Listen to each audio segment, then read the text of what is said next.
അവിടുത്തെ ചികിത്സാ രീതികൾ എനിക്കത് ഉൾക്കൊള്ളാൻ പറ്റിയില്ല. അവിടുത്തെ ചികിത്സാ രീതി ശരിയല്ലാന്ന് തോന്നി.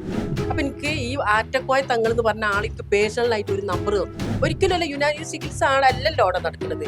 അപ്പൊ ആത്മീയ ചികിത്സയാണെന്ന് അറിഞ്ഞപ്പോൾ ഞാൻ അതിനോട് ചേർന്ന് നിന്നിട്ടുണ്ട് സത്യത്തിൽ. കാരണം ഇവിടെ എന്താ നടക്കണമെന്ന് അറിയാൻ വേണ്ടി നിന്നത് തന്നെയാണ്. അപ്പൊ അവിടെ ഒരു സ്ത്രീന്റെ തല ഇങ്ങനെ തലോടുന്നുണ്ട്, പുറം തലോടുന്നുണ്ട്. എന്നെ തൊട്ടിട്ടൊന്നും ഇല്ല കേട്ടോ. അത് ഞാൻ ഉള്ളത് പറയുന്നത് ഓരോരുത്തരെ കണ്ടാൽ തന്നെ അറിയുന്നത് തൊട്ടാട്ടി കിട്ടുന്നവർക്ക് എന്നെ തോന്നിയിട്ടുണ്ടായിരുന്നു. അങ്ങനെ ഇയാൾ പോയി വഴി എനിക്ക് ഫോൺ ചെയ്തിട്ട് ചോദിച്ചു, എന്തിനാ മോൻ അവിടെ നിർത്തിയത്, കുറച്ച് സംസാരിക്കാനുണ്ടായിരുന്നു. ഇപ്പൊ തങ്ങളാന്ന് നോക്കില്ല മക്കളുടെ ഫോണെന്ന് പറഞ്ഞു. ഇതിനുള്ള പണി ഞാൻ എനിക്ക് തരാൻ, ഞാൻ പണി തുടങ്ങാൻ പോകുമല്ലോ. അപ്പൊ എന്നോട് പറഞ്ഞു ഒരു വെറുതെ പ്രശ്നം ഉണ്ടാക്കിയിരുന്നിട്ടാണ് അനാചാരത്തിനറി ഞാൻ പ്രതികരിക്കും. അവിടെ നടക്കുന്നത് പക്ക ഫ്രോഡ് പരിപാടി. ഒരുപാട് സ്ത്രീകളെ വെച്ചിട്ട് നിൽക്കുന്ന അനാചാരമാണ്, ആത്മീയ ചൂഷണം നടക്കുന്നത്. ഇസ്ലാം വിറ്റുകൾ പൈസ ഉണ്ടാക്കുകയാണ്. ഇതിനെതിരെ ഞാൻ പ്രതികരിക്കും. തങ്ങൾ ഞാൻ ഇപ്പോഴത്തെ പേരും നിങ്ങൾക്ക് സമയം ഉണ്ടാവട്ടാന്ന് പറഞ്ഞു. കള്ളൻ പറഞ്ഞ പെരുങ്കള്ളനായാണ്. എന്നോട് പറഞ്ഞു ഇങ്ങനെ ഒരുപാട് പരാതി ഇയാൾ പേരിട്ടുണ്ട്, ഞങ്ങൾക്ക് പിന്നെ ഇതിനകത്ത് എടുക്കാൻ പറ്റണില്ല, മുസ്ലിം സമൂഹത്തിന്റെ ഒരു കാര്യം ആയതുകൊണ്ട് ഞങ്ങൾക്ക് ഇത് പിന്നെ മതസ്പർദ്ധ വരുത്തുന്ന പരിപാടികളൊക്കെ ആയതുകൊണ്ട് പ്രശ്നങ്ങളാവും. ഈ മാസങ്ങൾ ഒന്നായിട്ട് ഇന്ന് വരെ എനിക്ക് നാട്ടുകൽ സ്റ്റേഷനിൽ നിന്ന് എനിക്ക് ഒരു കോളോ ഞാൻ അങ്ങോട്ട് വിളിച്ചാലും എനിക്ക് ശരിക്കും മറുപടി തന്നിട്ടില്ല. നമസ്കാരം. നമ്മളിൽ പലരും മതവിശ്വാസികളാണ്, ചിട്ടയായ രീതിയിൽ മതത്തെ മുറുകെ പിടിച്ച് ജീവിക്കുന്നവരാണ്. എന്നാൽ ചിലർ ഇതേ മതത്തെ വിറ്റ് കാശാക്കാൻ വേണ്ടി ശ്രമിച്ചുകൊണ്ടിരിക്കുകയാണ്. അത്തരത്തിൽപ്പെട്ട പ്രമുഖനായ ഒരു വ്യക്തിയാണ് ഈ അടുത്ത കാലത്ത് ഉയർന്നു വന്ന പാലക്കാട് ആസ്ഥാനമായി പ്രവർത്തിക്കുന്ന ഹമീദ് ആറ്റക്കോയ തങ്ങൾ എന്ന വ്യക്തി. ഇദ്ദേഹം നിരവധി തരത്തിലുള്ള അത്ഭുത പ്രവർത്തികൾ കാണിക്കുന്നുവെന്നും അതുപോലെ തന്നെ രോഗശാന്തി ഉൾപ്പെടെയുള്ള കാര്യങ്ങൾ നൽകുന്നുവെന്നും ഒക്കെ സ്വയം അവകാശപ്പെടുന്ന ഒരു വ്യക്തിയാണ്. എന്നാൽ ഇദ്ദേഹത്തിനെതിരായിക്കൊണ്ട് നിരവധിയായ പരാതികളാണ് ഉയർന്നു കേൾക്കുന്നത്. ഈ അടുത്ത കാലത്ത് ഇദ്ദേഹത്തിനെതിരെ ഒരു ശബ്ദ സന്ദേശം സാമൂഹ്യ മാധ്യമങ്ങളിൽ പ്രചരിക്കുകയുണ്ടായി. ഇദ്ദേഹം വലിയ തട്ടിപ്പുകാരനാണ് എന്നാണ് ആ ശബ്ദ സന്ദേശത്തിൽ പറയുന്നത്. ആ ശബ്ദ സന്ദേശം പുറത്തുവിട്ടത് മലപ്പുറം ജില്ലയിലെ താനൂർ സ്വദേശിയായ ഒരു യുവതിയാണ്. എന്താണ് ഇത്തരത്തിൽ ഈ ഹമീദ് ആറ്റക്കോയ തങ്ങൾക്കെതിരെ ആ യുവതി പ്രതികരിക്കാനിടയായ സാഹചര്യം എന്നുള്ളത് നമുക്ക് അവരോട് തന്നെ ചോദിക്കാം. ആ സ്ത്രീ ഇപ്പോൾ നമ്മളോടൊപ്പം ഉണ്ട്. നമുക്ക് അവരുടെ പ്രതികരണത്തിലേക്ക് പോകാം. എന്തുകൊണ്ടാണ് ഇത്തരത്തിൽ ഈ ഹമീദ് ആറ്റക്കോയ തങ്ങൾക്കെതിരെ പ്രചരിക്കുന്ന ശബ്ദ സന്ദേശത്തിടെ ആണല്ലോ? അതെ അതെ. എന്താണ് അത്തരത്തിൽ അദ്ദേഹത്തിനെതിരെ സംസാരിക്കാനുണ്ടായ കാരണം വെച്ചാൽ എനിക്ക് ഒരു ചെറിയൊരു അസുഖം വന്നപ്പം ഒന്നാമത് ഞാൻ ഇംഗ്ലീഷ് മരുന്ന് കഴിക്കൂല. അപ്പൊ യുനാനി ചികിത്സ ഉണ്ടെന്ന് പറഞ്ഞിട്ട് അവിടെ ചികിത്സിക്കുന്ന ടീമാണ് എന്നെ കൊണ്ടുപോയിട്ടുള്ളത്. അവിടെ അവരെ നോട്ടീസ് പ്രകാരമാണ് ഞാൻ അവിടെ എത്തിപ്പെട്ടിട്ടുള്ളത്. അത് ഞാൻ എത്തുന്നത് മേലക്കൊടക്കാട് എന്ന് പറഞ്ഞ സ്ഥലത്ത്, മണ്ണാർക്കാട്. അവിടെ ചെന്ന് അവിടുത്തെ ചികിത്സാ രീതികൾ എനിക്കത് ഉൾക്കൊള്ളാൻ പറ്റിയില്ല. അവിടുത്തെ ചികിത്സാ രീതി ശരിയല്ലാന്ന് തോന്നിയപ്പോൾ ഞാൻ പറഞ്ഞു എനിക്ക് യുനാനി ചികിത്സ ആണെന്ന് പറഞ്ഞിട്ട് ഞാൻ വന്നിട്ടുള്ളതെന്ന് പറഞ്ഞപ്പോൾ പറഞ്ഞു എല്ലാ രോഗം മാറും, ഞങ്ങൾ ചികിത്സിക്കാം, നിങ്ങൾ അടുത്ത ആഴ്ച വന്നെല്ലാം ക്ലിയർ ആവും എന്ന് പറഞ്ഞിട്ടാണ് എന്നെ അടുത്ത ആഴ്ച പോവുകയാണ്. പക്ഷെ ഞാൻ അങ്ങോട്ട് പോയിട്ടില്ല. ഞാൻ പിന്നെ കോട്ടക്കൽ വയസ്സമ്പാടി എന്നൊരു സ്ഥലത്താണ് പോയത്. അതും ആ ചികിത്സയുടെ ഭാഗമായിട്ട് ചെന്നപ്പം അയാൾക്ക് അവിടെ കോട്ടക്കൽ വയസ്സമ്പടിക്കലുണ്ട്. പിന്നെ അവിടേക്ക് നമുക്ക് പോകാൻ പറ്റുള്ളൂ. പിന്നെ മണ്ണാർക്കാട് മേലക്കൊടക്കാടുണ്ട്, അവിടെ ഞാൻ പോയിട്ടുണ്ട്. പിന്നെ കാസർഗോഡ് ഉണ്ട് എന്ന് പറഞ്ഞു, വയനാടുണ്ട്, അങ്ങനെ ഒരുപാട് സ്ഥലത്തുണ്ട്. പിന്നെ എവിടേക്കോ സ്ഥലങ്ങളുണ്ട്, അതൊന്നും നമുക്ക് പോയിട്ടില്ല. ഞാൻ ഈ വയസ്സമ്പടിക്കൽ കോട്ടക്കൽ വയസ്സമ്പടിക്കൽ പോയി. അവിടെയും ജനങ്ങളെ തിരക്കന്നെയായിരുന്നു. അങ്ങനെ അവിടെ പോയിട്ട് പിന്നെ എനിക്ക് തോന്നി ഇത് എൻ്റെ രോഗം എന്തായാലും മാറൂല, പക്ഷെ ഇവിടെ നടക്കുന്നത് എന്താണെന്ന് അറിയാൻ വേണ്ടിയിട്ട് ഞാൻ നിന്ന്. കാരണം എനിക്ക് തോന്നി ഇതൊരു അനാചാരം തന്നെയാണ് ഇവിടെ നടക്കുന്നത്. അപ്പം ഞാൻ വെറുതെ രോഗം അഭിനയിച്ചും ചെയ്തു. അപ്പം എനിക്ക് ഈ ആറ്റക്കോയ തങ്ങൾ എന്ന് പറഞ്ഞ ആൾ എനിക്ക് പേഴ്സണലായിട്ട് ഒരു നമ്പർ തന്നിട്ട് എന്നോട് പറഞ്ഞു ഈ നമ്പറിലേക്ക് വിളിച്ചാൽ പിന്നെ നമുക്ക് സംസാരിക്കാം എന്ന് പറഞ്ഞു. ഇത്രയും തിരക്കുള്ള ഒരാൾ എനിക്ക് നമ്പർ തന്നപ്പോൾ എനിക്കും ആദ്യം ഒരു അത്ഭുതം തോന്നി. പക്ഷെ അവിടെ ഉള്ളവരൊക്കെ പറഞ്ഞു അങ്ങനെ തരൂല, അയാളെ നമ്പർ ആയിരിക്കൂലായിരുന്നു. പക്ഷെ ഞാൻ വിളിച്ചിട്ടൊന്നുമില്ല, ഞാൻ വിളിച്ചിട്ടേ ഇല്ല. അങ്ങനെ ഈ പിന്നത്തെ മൂന്നാമത്തെ പോക്കിൽ എന്നോട് കൊണ്ട് ചെല്ലാൻ പറഞ്ഞത് എന്താ 3 കോഴിമുട്ട, പിന്നെ പാല്, അത്തറ്, ഇങ്ങനത്തെ കുറെ സാധനങ്ങൾ കൊണ്ടുപോകണം. ഇതൊക്കെ യുനാനി ചികിത്സക്ക് ഒരിക്കലല്ല യുനാനി ചികിത്സ ആളല്ലല്ലോ അവിടെ നടക്കുന്നത്. അപ്പൊ ആത്മീയ ചികിത്സയാണെന്ന് അറിഞ്ഞപ്പോൾ ഞാൻ അതിനോട് ചേർന്ന് നിന്നിട്ടുണ്ട് സത്യത്തിൽ. കാരണം ഇവിടെ എന്താ നടക്കണമെന്ന് അറിയാൻ വേണ്ടി നിന്നത് തന്നെയാണ്. അത് ഞാൻ പറഞ്ഞു ഞാൻ അഭിനയിച്ചു നിന്നതെന്ന്. അപ്പൊ എനിക്ക് ഈ ചികിത്സയാണ് ഇവിടെ നടക്കണമെന്ന് അറിഞ്ഞത് കൊണ്ടാണ് ഞാൻ ഇതിനെതിരെ പ്രതികരിക്കാനും ഇത് എന്താണ് നടക്കുന്നത് ഒരു തെളിവ് നമുക്ക് വേണമല്ലോ, അത് പ്രകാരമാണ് ഞാൻ അവിടെ പോയത്. അങ്ങനെ ഞങ്ങൾക്ക് ഒരു 3 സ്ത്രീകൾ ഒരു ലൈനിലും 3 സ്ത്രീകൾ ഒരു ലൈനിലും നിർത്തി സെന്റർ ഒഴിവാക്കിയിട്ടിട്ട് ഒരു പിന്നെ ഇയാൾ അനിയനാന്ന് പറഞ്ഞിട്ടാണ് ആദ്യം വന്നത്. പിന്നെ ഒരു ഷിയാബ് എന്ന് പറഞ്ഞ ഒരു തങ്ങള്, അയാൾ എന്നോട് പറഞ്ഞു ഞാനാണ് ഒറിജിനൽ തങ്ങള്. ഇയാള് ആ സെന്ററിൽ നിന്ന് കണ്ണടച്ചിരിക്കാൻ പറഞ്ഞു. ഞാൻ കണ്ണടച്ചിട്ടിരുന്നില്ല, ഞാൻ ഇടങ്ങണ്ണിട്ടിട്ട് നോക്കി. അപ്പൊ അവിടെ ഒരു സ്ത്രീന്റെ തല ഇങ്ങനെ തലോടുന്നുണ്ട്, പുറം തലോടിലൂടെ ഇന്നെ തൊട്ടിട്ടൊന്നുമില്ല കേട്ടോ. അത് ഞാൻ ഉള്ളത് പറയല. ഓരോരുത്തരെ കണ്ടാൽ തന്നെ അറിയത് തൊട്ടടി കിട്ടുന്നവർക്ക് തന്നെ തോന്നിയിട്ടുണ്ടായിരുന്നു. അപ്പോൾ അവർ നോക്കട്ടെ. അപ്പോൾ ഇന്നോട് നിങ്ങളോടല്ലേ കണ്ണടച്ചിരിക്കാൻ പറഞ്ഞതെന്ന് ചോദിച്ചു. അപ്പം ഞാൻ പറഞ്ഞു കണ്ണടച്ചിട്ടില്ലെങ്കിലോ എന്ന് ചോദിച്ചു. കണ്ണടച്ചാൽ ഇത് പലിക്കൂലാറിഞ്ഞു. അപ്പം തന്നെ എനിക്കത് അറിയുള്ളത് ഉടായിപ്പാണെന്നല്ലേ. എന്തായാലും പൈസ ഞാൻ കൊടുത്തിട്ടുണ്ട് കേട്ടോ. പൈസ കൊടുക്കാൻ ഞാൻ അവിടെ നടക്കില്ല. നമുക്കത് കണ്ടെത്തണമെങ്കിൽ ചിലത് നമുക്ക് നഷ്ടപ്പെടുത്തേണ്ടി വരും. അങ്ങനെ ഞാൻ അവിടെ നിന്ന് ഇറങ്ങി. എത്ര രൂപ കൊടുത്ത്? അവിടെ 6666 രൂപ ഫസ്റ്റില്. ആദ്യമായിട്ട് നമ്മൾ കാണാൻ ചെല്ലുമ്പോൾ 1001 രൂപ തങ്ങ കൊടുക്കണം. മൊത്തത്തിൽ അത് ഇപ്പം ഞാൻ പറയാം. അങ്ങനെ അത് കൊടുത്തു. അത് കൊടുത്തിട്ട് ബില്ലാക്കി കഴിഞ്ഞെങ്കിൽ മാത്രമേ ഇപ്പം അയാൾ പറഞ്ഞു ഞാൻ അത്ര വാങ്ങിയിട്ടില്ല എന്നൊക്കെ പറയണ്ട. ആയിക്കോട്ടെ, കുഴപ്പമൊന്നുമില്ല. വാങ്ങിയത് എനിക്ക് ഞാൻ കൊടുത്തതാണല്ലോ. അയാൾ എൻ്റെ ഒക്കെ ഇവിടെ ഒന്ന് വാങ്ങി കൊണ്ടുപോയതൊന്നുമല്ലല്ലോ. അങ്ങനെ ഞാൻ അത് കഴിഞ്ഞിങ്ങോട്ട് ഇറങ്ങി. പിന്നെ അയാൾ എന്നോട് പറഞ്ഞു ഇനി അടുത്ത ആഴ്ച നിങ്ങൾ ഒന്നുകൂടി വരണം, അത് മേലക്കൊടക്കാട് വരണം, അവിടെ ഒരു കൊടിമരം ഉണ്ട്, ആ കൊടിമരം പിടിച്ച് പ്രാർത്ഥിക്കണം എന്ന് പറഞ്ഞു. ആ കൊടിമരം എന്ന് പറഞ്ഞ മൂപ്പര് ഇപ്പൊ പറഞ്ഞുകൊണ്ടിരിക്കുന്ന കൊടിമരമാണ്.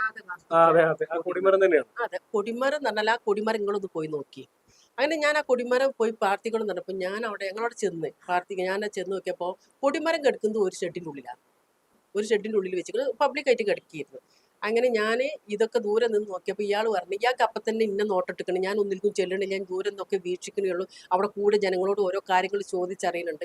അങ്ങനെ ഞാൻ അവിടെ ചെന്ന് ഈ സിയാബ് എന്ന് പറഞ്ഞ തങ്ങളിനോട് ഇയാൾ പറഞ്ഞതിനോട് നമുക്ക് ഒരു കാര്യമുണ്ട്, ഒരു കാര്യം ചെയ്യാം.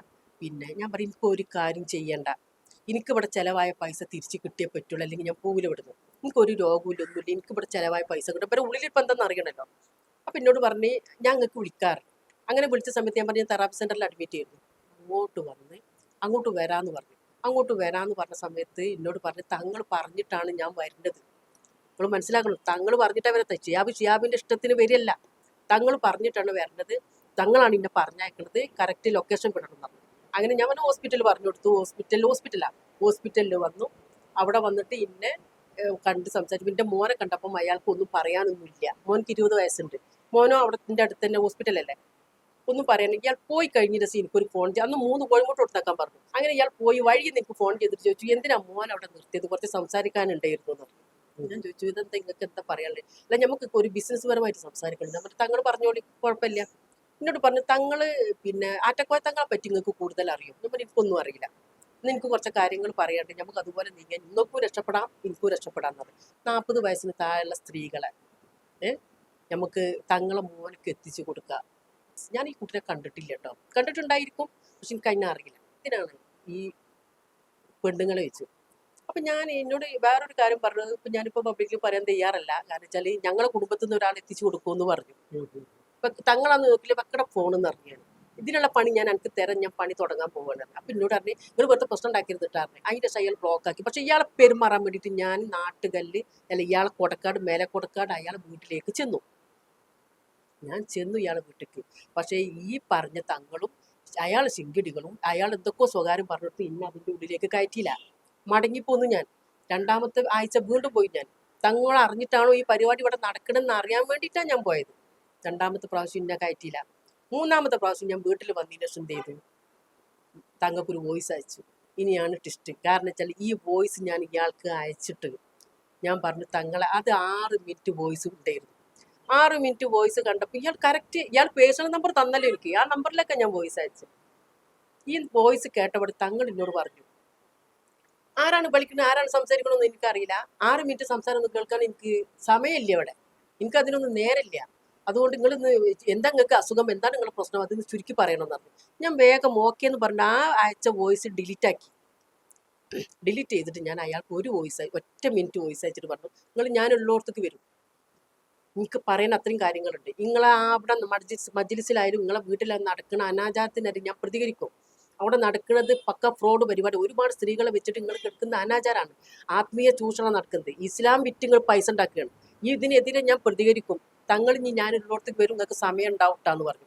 കറക്റ്റ് അയാൾ എനിക്ക് വിളിച്ചു. 3/4 മണിക്കൂർ എന്നോട് സംസാരിച്ചു. അപ്പം അയാൾക്ക് സമയം ഉണ്ടാവും. അപ്പം അയാൾക്ക് മേലേക്ക് വേദന ആകുമ്പോൾ അയാൾക്ക് പ്രശ്നമുണ്ടല്ലോ. ഞാൻ പറഞ്ഞു തങ്ങളെ എനിക്ക് ഇനി നിങ്ങളോട് സംസാരിക്കാനൊന്നുമില്ല. നിങ്ങളെ നാട്ടിൽ നിങ്ങളെ വീട്ടിൽ നടക്കുന്ന പരിപാടികളെല്ലാം ഞാൻ അറിഞ്ഞു. ഇങ്ങനെ സംഭവങ്ങളൊക്കെ ഉണ്ട്. ഇനി മേലാൽ എൻ്റെ ഫോണിലേക്ക് വിളിക്കണ്ട. ഇനി നിങ്ങൾക്ക് എന്തെങ്കിലും പറയുകയാണെങ്കിൽ എനിക്ക് വോയിസ് അയച്ചിട്ടുള്ളൂ, നിങ്ങളോട് സംസാരിക്കാൻ എനിക്ക് താല്പര്യമില്ല എന്ന് പറഞ്ഞ് ഞാൻ കട്ട് ചെയ്തു. അയാൾ വലിയൊരു ആത്മീയതാണെങ്കിൽ എന്നെ കൊല്ലണ്ടേ. ഞാൻ ജീവിച്ചിരിക്കുന്നുണ്ട്, മാസം 2 ആയി. അങ്ങനെ പിന്നെ അയാൾ എന്ത് ചെയ്തു, എനിക്ക് ഒരു നമ്പറിന് വിളിച്ചു. കള്ളൻ എന്ന് പറഞ്ഞാൽ പെരുങ്കള്ളൻ. അയാൾ ഒരു കള്ളത്തരം പറഞ്ഞിട്ട് എനിക്ക് ഫോൺ ചെയ്തിട്ട് എന്നോട് പറഞ്ഞു. ഞാൻ അപ്പം അയാളെ നമ്പർ എല്ലാം ഒന്ന് കരുതി എടുത്തപ്പോൾ എന്നോട് പറഞ്ഞു, പിന്നെ താത്ത പെങ്ങളെ നിങ്ങൾ ഈ ഫോൺ എടുക്കുക, ഇതിൻ്റെ വൈഫിൻ്റെ നമ്പർ നിന്ന് വിളിക്കണം, നിങ്ങൾ ഇതിൻ്റെ ഒരു വൈഫിനോടൊന്ന് സംസാരിക്കണം എന്ന് പറഞ്ഞു. ഞാൻ ചോദിച്ചു വൈഫിന് ഫോൺ കൊടുക്കും, കാരണം മോൻ്റെ കാര്യങ്ങളും നിങ്ങളെ കാര്യങ്ങളും വൈഫൊന്ന് അറിഞ്ഞോട്ടെ, കൊടുക്കും ഫോൺ കൊടുക്കും പറഞ്ഞു. വൈഫിന് ഫോൺ കൊടുത്തിട്ടില്ല. ഒരു സ്ത്രീ എന്നാണ് ഏതൊരു സ്ത്രീനെ കൊണ്ട് വെച്ചാൽ സ്ത്രീ വൈഫിൻ്റെ സംസാരം ഒന്നുമില്ല, നമുക്കിത് കുറേ വൈഫിന് ഭർത്താക്കന്മാർക്ക് നമ്മളും കണ്ടതാണ്. അങ്ങനെ അപ്പം അയാൾ ഫോൺ ഞാൻ എടുത്തില്ല, പിന്നെ കട്ടാക്കിയപ്പോൾ ഈ വന്ന നമ്പർ ഞാൻ ചെക്ക് ചെയ്തു, ട്രൂ കോളർ ഉണ്ട് എൻ്റെ ഫോണിൽ. അപ്പം അതിൽ അബ്ദു എന്ന് പറഞ്ഞ ഒരാളെ നമ്പറാണ്. അപ്പം ഞാൻ തിരിച്ച് വിളിച്ചിട്ട് ചോദിച്ചു ഇതാരാന്ന് വെച്ചു. അപ്പം ഇയാൾ ചോദിക്കും എന്നോട് നിങ്ങളാരാണ്. അപ്പം ഞാൻ പറഞ്ഞു നിങ്ങൾ തങ്ങളാരാന്ന് ചോദിച്ചു. ഞാൻ തങ്ങളുടെ ഡ്രൈവറാണ്. അയാൾക്ക് അതിൽ നിന്ന് പറഞ്ഞു കൊടുത്താൽ നമ്മുടെ ഡ്രൈവറെ നമ്പർ. അപ്പം അയാൾക്ക് ഒരുപാട് ശിങ്കടികൾ ഉണ്ടെന്ന് കാര്യം മനസ്സിലായല്ലോ. അപ്പം ഇയാൾ തങ്ങൾ എന്നോട് പറഞ്ഞു നിങ്ങൾക്ക് പൈസ ചിലവായി വോയിസ് അയച്ചിട്ടുണ്ട്, ആ വോയിസിൻ്റെ കയ്യിലുണ്ട്, ഞാൻ നിങ്ങൾക്ക് തരാം. ഞാൻ നിങ്ങൾക്ക് ചിലവായ പൈസ എത്രയാണെന്ന് വെച്ചാൽ തിരിച്ചു തരാം. നിങ്ങൾ ഷിയാബിൻ്റെ പേരിൽ ഒരു പരാതി കൊടുക്കും എന്ന് പറഞ്ഞു. കൊടുക്കണം എന്ന് പറഞ്ഞു. ഞാൻ പറഞ്ഞു നിങ്ങൾ പറയണ്ട, ഞാൻ കൊടുത്തോളാം എന്ന് പറഞ്ഞു. വീണെ ഇയാൾ പിന്നെ പറഞ്ഞിട്ട് വിളിച്ചിട്ട് എനിക്ക് പിന്നെ ഒരു വോയിസ് അയച്ചിട്ട് പറഞ്ഞു, പിന്നെ താത്ത ഇതിനെതിരെ പ്രതികരിക്കണം, നിങ്ങളൊരു വോയിസ് അയച്ചെന്ന് പറഞ്ഞ് ഏതൊരാളെ പേരിൽ ഒരു വോയിസ് അയച്ചെന്ന് പറഞ്ഞാൽ വോയിസ് കൂടെ കിട്ടി, ഞങ്ങൾക്ക് കിട്ടി, ഇത് നിങ്ങളല്ലേ ഈ സംസാരിക്കുന്നത്, അതുകൊണ്ട് ഞാൻ സ്റ്റേഷനിൽ ഒരു പരാതി കൊടുക്കാൻ വേണ്ടി പോവുക, അപ്പം ഞാൻ വിളിക്കുമ്പോൾ സ്റ്റേഷനിലേക്ക് വരേണ്ടി വരും പറഞ്ഞു. ഞാൻ പറഞ്ഞു നിങ്ങൾ പരലോകത്ത് പോയിട്ട് പിന്നെ നരകത്തിൻ്റെ സെൻറ്ററിൽ പോയിട്ട് നിങ്ങൾ പരാതി കൊടുത്താൽ നരകത്തേക്ക് വരാനും ഞാൻ തയ്യാറാണ്. 2 ദിവസം ഞാൻ വെയിറ്റ് ചെയ്യും. ഈ 2 ദിവസത്തിൻ്റെ ഉള്ളിൽ നിങ്ങളിൻ്റെ പേരിൽ പരാതി കൊടുത്തിട്ടില്ലെങ്കിൽ 3-ാം ദിവസം ഞങ്ങളെ പേരിൽ പരാതി കൊടുക്കുന്നതാണ്. ഓക്കെ ഇൻഷാ അല്ലാ എന്ന് പറഞ്ഞു. അയാൾ എൻ്റെ അടുത്തുണ്ട്, ഇൻഷാ അല്ലാ എന്ന് പറഞ്ഞു. അയാൾ 3 ദിവസം ഞാൻ വെയിറ്റ് ചെയ്തു. ഒരാൾക്ക് ഒരു 2 ദിവസം വെയിറ്റ് നമ്മൾ കൊടുക്കണമല്ലോ. 2 ദിവസം സമയം കൊടുത്തില്ല. ഞാൻ എന്ത് ചെയ്തു, നാട്ടുകല്ല് സ്റ്റേഷനിൽ ഞാൻ പരാതി കൊടുക്കൂല. ഞാൻ ആദ്യം തീരുമാനിച്ച കാരണം വെച്ചാൽ നാട്ടുകല്ല് പോലീസാണ് അവിടെ കാവൽ നിൽക്കുന്നത്. ആർക്ക് ഈ മജ്ലിസ് നടക്കുന്ന പരിപാടിക്കും എല്ലാത്തിനും കാവൽ നിൽക്കുന്നതും അവിടുത്തെ മൊത്തം പരിപാടിക്കും കാവൽ നിൽക്കുന്നത്. അവിടെ ഒരുപാട് പ്രശ്നങ്ങൾ നാട്ടുകല്ല് സ്റ്റേഷനിൽ ഇയാളെ പേരിൽ പരാതി ഉണ്ടായിട്ട് പ്രതികരിക്കാതെ ഇരിക്കുന്ന സ്റ്റേഷനിൽ വീണ്ടും ഞാനൊരു പരാതി കൊടുത്തിട്ട് ഒരു കാര്യമില്ല എന്ന് എനിക്കറിയാം. ഞാൻ എന്ത് ചെയ്തു, നേരെ പാലക്കാട് SP ഓഫീസിൽ പരാതി കൊടുത്തു. ഞാൻ അവിടെ പരാതി കൊടുത്ത് റെസിപ്റ്റൊക്കെ ഉണ്ട്. ഞാൻ പരാതി കൊടുത്ത് ഈ പരാതി അവർ സ്വീകരിച്ചു, എനിക്ക് റെസിപ്റ്റ് തന്നു. എന്നോട് പറഞ്ഞ് 2 ദിവസത്തിനുള്ളിൽ നാട്ടുകല്ല് സ്റ്റേഷനിൽ നിങ്ങളെ വിളിക്കും പറഞ്ഞു. അങ്ങനെ ഞാൻ നാട്ടുകല്ല് സ്റ്റേഷനിൽ നിന്ന് വിളിക്കാൻ വേണ്ടി ഫെബ്രുവരി 13-ാം തീയതിയാണ് ഞാൻ സ്റ്റേഷനിൽ പരാതി അവിടെ ഓഫീസിൽ പരാതി കൊടുക്കുന്നത്. അങ്ങനെ പിന്നെ പരാതി കൊടുത്തിട്ട് 13-ാം തീയതി പോയിട്ട് എനിക്ക് 17-ാം തീയതിയാണ് എന്നോട് നാട്ടുകല്ല് സ്റ്റേഷനിലേക്ക് ചെല്ലാൻ വേണ്ടി പറഞ്ഞത്. അങ്ങനെ ഞാൻ 17-ാം തീയതി നാട്ടുകല്ല് സ്റ്റേഷനിൽ പോയി. ഞാൻ ഏകദേശം 1 മണിക്കൂറിൻ്റെ അടുത്ത് ഞാൻ ആ മേഡത്തിന് എൻ്റെ മൊഴി മൊത്തം കൊടുത്തു. അപ്പോൾ അവർ എന്നോട് സഹകരിച്ചു. എന്നോട് പറഞ്ഞു ഇങ്ങനെ ഒരുപാട് പരാതി ഇയാൾ പേരിലുണ്ട്, ഞങ്ങൾക്ക് പിന്നെ ഇതിനത് എടുക്കാൻ പറ്റണില്ല, മുസ്ലിം സമൂഹത്തിൻ്റെ ഒരു കാര്യം ആയതുകൊണ്ട് ഞങ്ങൾക്ക് ഇത് പിന്നെ മതസ്പർദ്ധ വരുത്തുന്ന പരിപാടികളൊക്കെ ആയതുകൊണ്ട് പ്രശ്നങ്ങളാവും.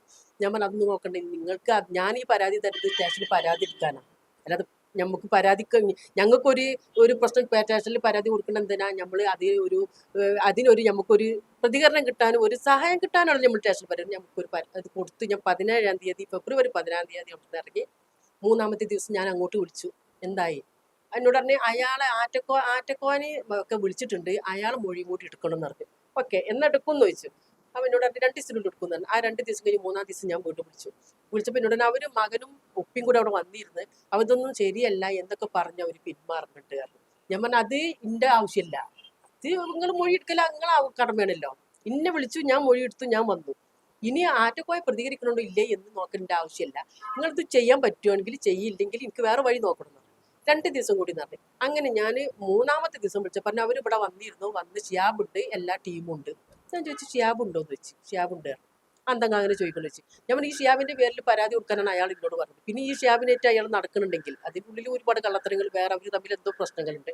പിന്നെ ഈ അവിടെ സ്ത്രീ പ്രശ്നങ്ങൾ നടക്കുന്നതിന് എതിരെ ഞാൻ പ്രതികരിച്ചപ്പം ഈ തങ്ങൾ എന്നോട് പറഞ്ഞത് വെച്ചാൽ ഇതിന് മുമ്പ് ഷിയാബും ഞങ്ങളും കൂടി ഈ വിഷയം ഉണ്ടായിട്ട് എൻ്റെ മോന് ഷിയാബിൻ്റെ കോളർ പിടിച്ചിട്ടുണ്ട്. ആ പിടിച്ച സമയത്ത് ഞാൻ അതിനെ പ്രതികരിച്ചിട്ട് എൻ്റെ മോനെ അടിക്കാൻ പോയിട്ട് ഞങ്ങൾ പിടിച്ചു വെച്ചതാണ്. പക്ഷെ അത് കഴിഞ്ഞ് 3-ാം ദിവസം ഇയാളെ കൂടെ സ്റ്റേജിൽ മജ്ലിസിന് ഈ ഷിയാബുണ്ട്. അപ്പോൾ അവർ തമ്മിൽ അണ്ടർസ്റ്റാൻഡിങ് ഉണ്ടായിക്കോട്ടെ, അത് അതിൻ്റെ വഴിക്ക് പോട്ടെ, അത് തെളിഞ്ഞോളും ഇല്ലെങ്കിൽ ഞാൻ തെളിയിക്കും. അങ്ങനെ അപ്പോൾ ഇയാൾ പറഞ്ഞു സ്റ്റേഷനിൽ നിന്ന് 3-4 വട്ടം വിളിച്ചു. ഇന്ന് ഡേറ്റ് എത്രയായി, മാർച്ച് മാസം ആ ഡേറ്റ് വന്നില്ലേ, ഇന്ന് വരെ എൻ്റെ നാട്ടുകാർ സ്റ്റേഷനിൽ പിന്നെ വിളിച്ചിട്ടില്ല.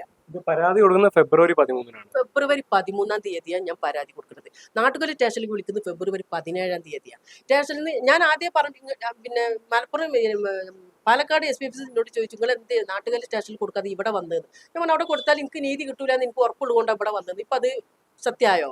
കാരണം ഇന്ന് വരെ ഈ മാസങ്ങൾ ഒന്നായിട്ട് ഇന്ന് വരെ എനിക്ക് നാട്ടുകൽ സ്റ്റേഷനിൽ നിന്ന് എനിക്ക് ഒരു കോളോ ഞാൻ അങ്ങോട്ട് വിളിച്ചാലും എനിക്ക് ശരിക്കും ഒരു മറുപടി തന്നിട്ടില്ല.